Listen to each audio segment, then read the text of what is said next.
یہ وہاں کے جینوئن لیڈرز تھے. لیکن جب اکبر بگٹی کو قتل کر دیا گیا اور ایک نئی انسرجنٹ ویو شروع ہوئی تو یہ تمام لوگ، باقی لوگ بھی جو اکبر بگٹی کی طرح کے تھے، وہ ڈسکریڈٹ ہوتے چلے گئے. خاران اور مکران کے تعلیم یافتہ نوجوانوں کا گلہ بھی درست ہے، ہم ان کے ساتھ کھڑے ہیں، لیکن ٹرینوں اور بسوں سے مسافروں کو اتار کر قتل کرنے والا گروہ بالکل مختلف ہے. یہ ان طلباء کی طرح، ان رائٹس کے جدوجہد کرنے والوں کی طرح کا نہیں ہے. یہ لوگ انڈین چینلز پر بیٹھ کر صاف کہہ رہے ہیں کہ ہم کوئی رائٹس کی بات نہیں کرتے، ہم تو آزاد بلوچستان چاہتے ہیں کیونکہ ہم پر 1947 میں زبردستی قبضہ کیا گیا تھا. یاد رکھیں، آزاد بلوچستان سے ان کی مراد وہ گریٹر بلوچستان ہے جس میں افغانستان اور ایران والا وہ حصہ بھی آتا ہے جہاں بلوچی زبان بولنے والے آباد ہیں. ویسے اگر ہم صرف پاکستان کی حد تک بھی بات کریں تو ان کا یہ زبردستی قبضے کا دعویٰ بالکل غلط ہے، اس لیے کہ تقسیم ہندوستان کے وقت جس اتھارٹی نے پاور ٹرانسفر کی تھی وہ برٹش امپائر تھی. انہوں نے انڈین ایکٹ آف 1947 میں صرف 2 ڈومینینز بنائے تھے، پاکستان اور انڈیا. باقی جو 565 پرنسلی اسٹیٹس تھیں جن میں ریاست کلات بھی تھی، جس کو اور اس کے ارد گرد کے ایریا کو بلوچستان کہا جاتا ہے، انہیں یہ آزادی دی گئی تھی کہ وہ ان دونوں ڈومینینز میں سے جس کے ساتھ چاہیں شامل ہو جائیں. لیکن ساتھ میں یہ بھی تھا کہ وہ یہ فیصلہ اپنے جغرافی اور عوام کے مزاج کو مد نظر رکھتے ہوئے کریں گے. پھر تقسیم کے فارمولے میں فوج بھی صرف پاکستان اور بھارت میں تقسیم کی گئی تھی، برٹش آرمی جو تھی، جس کا مطلب یہ ہے کہ اسٹیٹ ڈیفینیشن میں پاور آف وائلنس صرف 2 جگہوں پر ٹرانسفر ہوا تھا، پاکستان اور بھارت میں آفیشلی. آخری وائسرائے لارڈ ماؤنٹ بیٹن نے تمام پرنسلی اسٹیٹس کو واضح طور پر بتا دیا تھا، کچھ سے ملاقات کر کے اور کچھ کو تحریری طور پر، کچھ کو انڈائریکٹ، کہ کسی بھی اسکلیشن کی صورت میں برطانیہ کوئی انٹرونشن نہیں کرے گا. بتایا گیا تھا کہ پرنسلی اسٹیٹ کو برطانیہ کی طرف سے کوئی مالی یا سیاسی یا عسکری مدد بھی نہیں دی جائے گی. سو ایکٹ آف 1947 میں بہت کلیئر تھا کہ پرنسلی اسٹیٹس کے پاس صرف 2 آپشنز ہیں، پاکستان یا بھارت. اسی طرح ان دونوں ڈومینینز پاکستان اور بھارت کے پاس بھی 2 ہی آپشنز تھے. ایک یہ کہ وہ اپنے جغرافیے کے اندر ایک یا ایک سے زیادہ ریاستیں قبول کریں اور بالکنائزیشن کی طرف چلے جائیں، کٹا پھٹا ملک تسلیم کر لیں. دوسری یہ کہ ایک ہوموجینیس اسٹیٹ بنائیں جس کا سارا جغرافیہ انٹیکٹ ہو، جس کے لیے پھر انہیں اپنے جغرافیے کے اندر موجود کسی بھی اسٹیٹ کو الگ ملک کے طور پر نہیں رہنے دینا تھا بلکہ اپنے اندر ضم کرنا تھا. یہی وجہ ہے کہ کل 565 پرنسلی اسٹیٹس، یہ تمام کی تمام کو پاکستان اور بھارت دونوں نے جیسے بھی ہوا خود میں مرج کر لیا، کیونکہ دونوں ہی ایک کٹا پھٹا جغرافیہ نہیں چاہتے تھے. پاکستانی جغرافیے کے اندر 13 پرنسلی اسٹیٹس تھیں جن میں کلات، بہاولپور، خیرپور، سوات اور حمزہ نگر اہم ہے اور کافی بڑی بڑی تھی. پاکستان نے پہلے 2 سال میں ہی سیاسی بات چیت اور دباؤ دونوں کو استعمال کرتے ہوئے انہیں ضم کر لیا، جبکہ عین اسی وقت بھارت میں 550 سے زیادہ پرنسلی اسٹیٹس تھیں جنہیں سیاسی اور ملٹری پریشر سے بھارت نے بھی اپنے اندر مرج کر لیا. اور یہ سلسلہ صرف 47 یا 48 تک نہیں رکا، بلکہ آخری اسٹیٹ جو بھارت نے انیکس کی ہے وہ نارتھ کی سکم تھی جو 75 میں مرج کی گئی. اس سے پہلے 49 تک تریپورہ، منی پور، جموں اینڈ کشمیر، جوناگڑھ اور حیدرآباد کی بہت بڑی بڑی ریاستیں سیاسی اور ملٹری آپریشنز کے ذریعے، دباؤ کے ذریعے انیکس کی گئیں. ریاست حیدرآباد کے لیے تو انڈین فورسز کا مشہور پولو آپریشن آپ نے سنا ہوگا، اس کے لیے ایکشن کیا گیا. آج بھی سردار پٹیل کو انڈیا میں اس کا کریڈٹ دیا جاتا ہے. پاکستان کی 13 ریاستوں کی انیکسیشن کو اور بھارت کی 550 سے زیادہ اسٹیٹس کے مرجر کو، اس عمل کو آئسولیشن میں نہیں دیکھنا چاہیے. لیکن یہ بھی یاد رکھنا چاہیے کہ اس ساری انیکسیشن کو آخر کار قانونی شکل بھی دے دی گئی تھی اور عالمی فورمز آج انہیں تسلیم کرتے ہیں سوائے کشمیر کے. لیکن اگر دیکھا جائے تو کم از کم کشمیر کی لیگل پوزیشن یونائٹڈ نیشن میں ڈسپیوٹڈ ٹیریٹری کے طور پر واضح کر دی گئی ہے. باقی اور کسی اسٹیٹ کی پوزیشن انٹرنیشنل لاء میں، انٹرنیشنل فورمز میں یہ نہیں ہے کہ وہ ڈسپیوٹڈ ٹیریٹریز ہیں یا وہ آکوپائڈ ایریاز ہیں. اگر ہم بلوچستان کی بات کریں تو خان آف کلات، خان اعظم نے 30 مارچ 1948 کو پاکستان کے ساتھ الحاق کے معاہدے پر خود دستخط کیے تھے. خان آف کلات میر احمد یار خان، جو بعد میں بلوچ قوم کے مشترکہ خان اعظم بھی رہے، انہوں نے اپنی آٹو بایوگرافی ان سائڈ بلوچستان میں ایک پورا چیپٹر نمبر 9 اسی بات پر لکھا ہے کہ انہوں نے کس طرح اپنی مرضی سے پاکستان کی پوزیشن کو مضبوط کرنے کے لیے پاکستان میں مرج ہونے کا خود فیصلہ کیا. اس بات کا ایک اسٹرانگ بیک گراؤنڈ بھی ہے جو ہم نے اس ویڈیو میں آپ کو دکھایا تھا، اسے بھی آپ ضرور دیکھیے گا. اب جیوگرافیکلی بھی دیکھیں تو بھارت کے اندر موجود حیدرآباد اور جوناگڑھ کی طرح کلات بھی چاروں طرف سے پاکستانی جغرافیے کے اندر تھا، کیونکہ اس کے گرد موجود تمام ٹیریٹریز اور اسٹیٹس جیسا کہ کوئٹہ میونسپلٹی، خاران، مکران، لسبیلا اور برٹش کا نارتھ بلوچستان جو ہے اس کو سارا علاقہ پاکستان سے الحاق کا اعلان کر چکا تھا۔ تمام 565 پرنسلی اسٹیٹس ہی کی طرح بلوچستان پاکستان کا حصہ بنا۔ یہ ایک مکمل قانونی الحاق تھا جسے انٹرنیشنل لا اور UN میں آج بھی تسلیم کیا جاتا ہے۔ یہ الحاق کسی طرح غیر قانونی نہیں تھا جیسا کہ کچھ دوست بتانے کی کوششیں کر رہے ہیں۔ بائی دا وے، اگر آج کوئی کہتا ہے کہ بلوچستان میں ووٹنگ سے پرنسلی اسٹیٹس کا فیصلہ نہ ہونا پاکستان کے قبضے کو ثابت کرتا ہے تو یاد رکھیں پھر آپ کی تمام 565 اسٹیٹس کا الحاق مشکوک قرار دینا پڑے گا، صرف ایک ریاست کا نہیں۔ اسی لیے کہتے ہیں کہ ماضی میں جا کر مسائل حل کرنے والے کبھی کامیاب نہیں ہوتے۔ ماضی صرف سیکھنے کے لیے ہوتا ہے، مسائل مستقبل کو سامنے رکھ کر حل کیے جاتے ہیں، ماضی کی طرف نہیں جایا جاتا۔ ٹرینیں اڑانے والے اور بسوں سے اتار کر غیر بلوچوں کو قتل کرنے والے آزادی کی جنگ نہیں لڑ رہے، یہ دہشت گردی کی کارروائیاں کر رہے ہیں اور نوجوانوں کو ایک ایسا جھوٹا خواب دکھا رہے ہیں قومیت کے نام پر، ایک آزادی کا ایسا خواب جیسا کشمیری نوجوانوں کو 90 کی دہائی میں ہماری اسٹیبلشمنٹ نے دکھایا تھا، لیکن اصل میں ان نوجوانوں کو انڈیا کی طاقتور فوج کے آگے مرنے کے لیے چھوڑ دیا گیا تھا۔ جس طرح گوریلا کارروائیوں سے کشمیر آزاد کروانے کی بات 100% غلط اور ناممکن تھی، اسی طرح بم دھماکوں اور بینک لوٹنے کی کارروائیوں سے بلوچستان کی آزادی کی کوئی کوشش کامیاب نہیں ہو سکتی۔ یہ بے معنی ہے، تاریک راہوں کا سفر ہے، اور جو لوگ انہیں استعمال کر رہے ہیں وہ یہ بات اچھی طرح جانتے ہیں۔ وہ صرف پاکستانی فورسز کو انگیج رکھنے کے لیے یہ سب کر رہے ہیں، وہ بلوچوں کے ہمدرد ہرگز نہیں ہیں۔ ہندوستان کی 1857 کی ناکام جنگ آزادی کی تاریخی مثال ہم سب کے سامنے ہے، ہماری سیریز آپ اس پر دیکھ سکتے ہیں۔ اس وقت بھی ایک ایسی جنگ شروع کی گئی جو لڑ کر کسی صورت نہیں جیتی جا سکتی تھی اور نہیں جیتی گئی، لیکن آخرکار پھر یہ ہوا کہ ایک لمبے عرصے بعد پرامن تحریک چلی جس نے ہندوستان کو آزاد بھی کیا اور پھر تقسیم بھی کیا۔ محمد علی جناح اور گاندھی دونوں کی تحریکیں، دونوں کی کوششیں پرامن تھیں اور دونوں کامیاب رہے۔ آپ کو کسی کی جدوجہد پر اختلاف سیاسی ہو سکتا ہے، لیکن دونوں نے پرامن طریقے سے اپنی باتیں منوائیں۔ جنہوں نے ہتھیار اٹھائے ان دونوں کے علاوہ وہ ناکام رہے۔ گاندھی اور جناح دونوں نے ہتھیار اٹھانے والوں کی حمایت اس وقت بھی نہیں کی اور پاکستان ہندوستان بننے کے بعد بھی نہیں کی۔ بلوچستان میں 55% بلوچ اور 36% پشتون اور باقی دوسری قومیتیں لوہی، پنجابی، سندھی اور سرائکی ہیں، لیکن بلوچستان میں بلوچ قوم کو لگتا ہے کہ ان کی شناخت ختم ہو رہی ہے۔ ان کے اس احساس کو پورے پاکستان کو سنجیدہ لینا چاہیے۔ یہ احساس صرف فنڈز کی فراہمی، قانون سازی یا باتوں یا نعروں سے تو ختم نہیں ہوگا۔ اس کے لیے تو وہاں کی جینوئن قیادت کو اوپر لانے کا ایک بندوبست کرنا پڑے گا، اس کو شفاف کرنا پڑے گا اور پھر ان لوگوں کو اپنے صوبے کو لیڈ کرنے کا موقع دینا پڑے گا، ورنہ پھر یہ اسپیس دہشت گرد لے جائیں گے اور لے جا رہے ہیں۔ آخر میں ایک بات بھارتی میڈیا کے ایک رائٹ ونگ، ایک انتہا پسند خاص فیکشن کے لیے۔ کیا ہوا کہ جیسے ہی 11 مارچ کی دوپہر 1-2 بجے کے قریب جعفر ایکسپریس کا ہوسٹیج کرائسس شروع ہوا، یہ سانحہ شروع ہوا، تو جیسے یہ جو فیکشن تھا پہلے سے تیار بیٹھا تھا، وہاں تو جانے ایک خوشی کی لہر دوڑ گئی۔ ان کی اسکرینیں BLA کے حامیوں کو بٹھا کر یوں ظاہر کرنے کی کوشش کر رہی تھی جیسے پاکستان فتح کر لیا گیا ہے، شادیانے بجائے جا رہے تھے۔ مجھے بالکل پاکستان میں 90 کی دہائی اور بمبئی حملوں والا افسوسناک منظر یاد آ گیا، کیونکہ اس وقت پاکستان میں انڈیا مخالف جذبات انتہاؤں پر ہوتے تھے۔ 90 کی دہائی میں خصوصاً بھارتی اکانومی کمزور تھی، انڈیا مختلف سیاسی اور معاشی مسائل میں الجھا ہوا تھا، اور جموں کشمیر میں ہماری اسٹیبلشمنٹ نے ایک محاذ کھول رکھا تھا جس کے ایک سیاسی قیادت آپ یاد رکھیں خلاف تھی، مگر پاکستانی نوجوانوں تک کو ٹرین کر کے کشمیر بھیجا جا رہا تھا۔ اور پھر جب بھارت میں یا انڈین کشمیر میں انڈین فورسز کو نقصان پہنچتا تھا تو اسی طرح کی خوشی اور شادیانوں کا اظہار ہمارے ہاں بھی پریس میں کیا جاتا تھا۔ لیکن اس میڈنس کا نتیجہ ہمارے ہاں کیا ہوا؟ کیا کشمیر آزاد ہو گیا؟ نہیں۔ کیا وہاں جانیں قربان کرنے والوں کو جو جھوٹے خواب دکھائے گئے تھے وہ پورے ہو گئے؟ نہیں۔ لیکن پاکستانی آج تک اس انتہا پسندانہ سوچ کا نتیجہ بھگت رہے ہیں، کیونکہ ایک نسل اس میڈنس میں جوان کی گئی تھی جو زیادہ تر سیدھا سوچنے کی صلاحیت ہی کھو بیٹھے۔ ماشاءاللہ اب یہی کام بھارت میں مودی سرکار اور ان کے انتہا پسند حامیوں نے پورے زور و شور سے شروع کر دیا ہے۔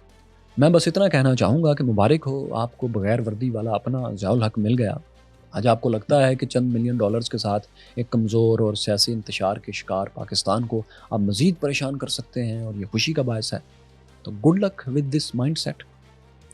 جب کوئی سوسائٹی اپنی نوجوان نسل کو سیاسی نفرت سکھا دیتی ہے تو یہ محض ایک ایٹیچیوڈ نہیں بلکہ آٹومیٹک سسٹم آف ہیٹ بن جاتا ہے۔